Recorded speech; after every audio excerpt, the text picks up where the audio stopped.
Welcome to Swan's Japanese Horror Reviews, Episode 3. This time we're covering Dark Water.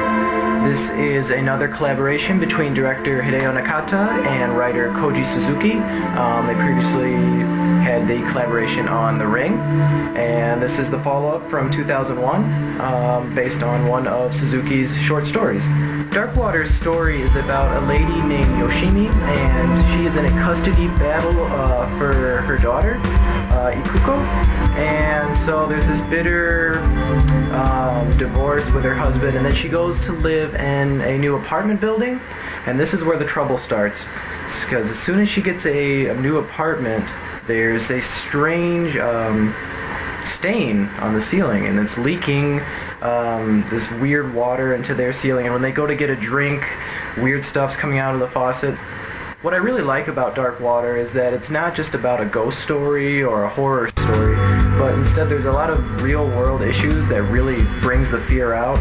There's the fear of losing a child, there's the fear and tension of a custody battle, there's the child going to a new school, having to make new friends.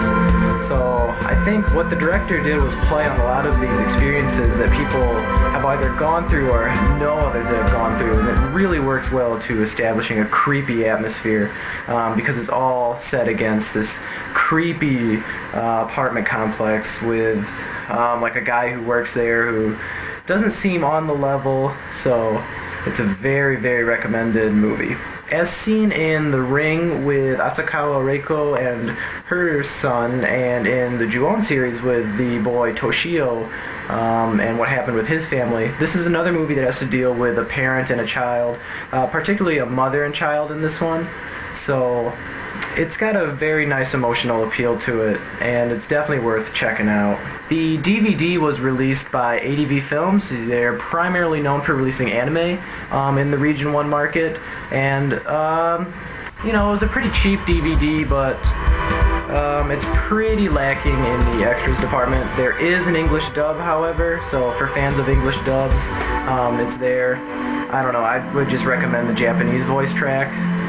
It's definitely creepier that way. Dark Water is a very unsettling film, and that it kind of builds and builds and builds with the creepiness, and you're wondering, you know, why is there a leak on the ceiling, or what's happening, and the leak is getting bigger and bigger, and who lives above there, and the mystery. So it's a very good story. I watched it with a few friends a few years back, and everybody was creeped out, so definitely recommend it. There's also the American remake, but I saw it. It was one of the few times I've actually seen an American remake of Japanese horror, and it was okay, but they took out a lot of the scariest scenes from the Japanese original. The hide-and-seek scene, the water tower scene, definitely some very creepy parts that sadly didn't make the jump to the English release.